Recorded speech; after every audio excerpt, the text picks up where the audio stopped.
Dalawang baitang.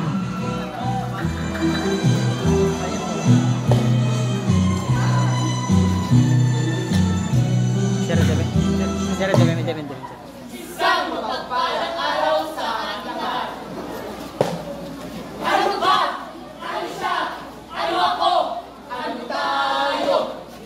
Sabi nila yung Pilipino, ugat na inalisakan, anak dagat ng inurong, hatid dito ng barangay.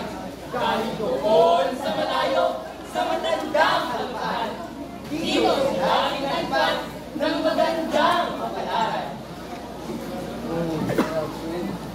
Naibigan itong tulong kahit dito nungtungan. Nanirahan, nangaglahi, nangabuhay ng sagana. May ugaling katutubo, may gobyerno at barhala.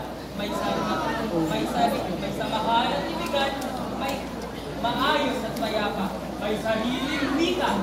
Tayo raw ito sa ante-panahon ng kolonyalismo.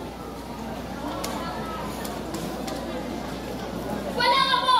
Mula sa kaluran ang kayang sumapit. At kung hinabang tayo namin, gawalin namin. Sinilang gana.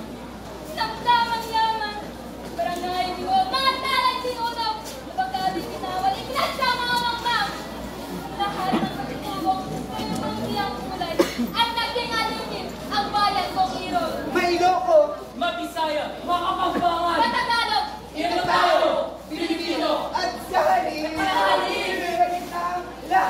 lahat, ang gobyerno, ang religiyon, ang ugali, ang kultura, dinastila itong tira.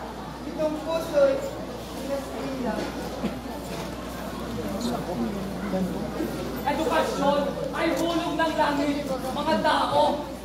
Mga tao ay tumunok sa pagbasa at pagsulat. Kasi lalo ang pagturo, kasi lalo ang malangkas. At ako yung nagkastila.